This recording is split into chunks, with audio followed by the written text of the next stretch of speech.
It's quite the roller coaster that we will be on for the week ahead because we're cool, we're wet, going to get warm and dry, and then there's another change after that. Here is Astoria right now.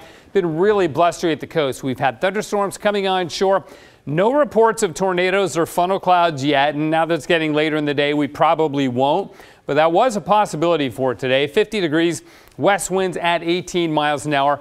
And Doppler radar still lit up with lightning strikes up in western Washington. Not in the last hour here in Oregon, but it is snowing in the Cascades. As you can see, there's already been at least 8 inches new snow up at Timberline right now. We'll get at least that much more overnight again tonight. So it is impressive. Snowing in the tops of the Coast Range too.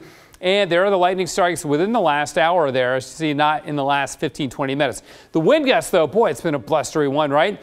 Up in Mount Hood at the top of the Cascade Express chairlift in Mount Hood Meadows, that's 7,300 feet elevation, 88 miles an hour earlier today. One of the mountains in the Coast Range with a remote weather station on it, 66 miles an hour. The Fremont Bridge here in Portland, 48 miles an hour. McMinnville and Salem and the lowlands around Portland all getting gusts over 40 miles an hour. And yes, that is enough to bring down some tree limbs and some power lines, and that happened today. The wind advisory here in the flashing orange will continue for the next couple of hours. It expires at 8 o'clock tonight when the winds will be dropping off. The red on the coast is a high surf warning for swells up over 25 feet. And then the purple, that's the winter storm warning in the Cascades. So really, it's just like a winter weather map with all those warnings, watches, and advisories. Rainfall has been impressive in much of the valley. I mean, look at McMinnville, over 3/4 of an inch. Same up in Scappoose. Portland Airport a little bit less, but you know, it was a good soaking rain for pretty much the entire region. 1/2 inch up at Hoquiam, 1/2 inch in Hood River, and nearly an inch down in Tillamook. High temperatures, as you might expect on a day like today, not very high. In the mid-50s, our average for the 4th of April is 60 degrees, so we should be a bit warmer than we were. Rome, Oregon hit 61. Hermiston got close with that 59. So the center of this storm is up where many storms go, northern tip of Vancouver Island between there and the Haida Gwaii, and then all the wind has been circulating up towards that area of low pressure at first. Now it's more of a westerly wind. Very strong jet stream though, still powering along this system here, right through here where that cloud band is. So that's going to keep the energy going to keep our stormy weather continuing into tomorrow. I don't think tomorrow will be quite as wild as today, but still we will have showers. Now the snowfall forecast.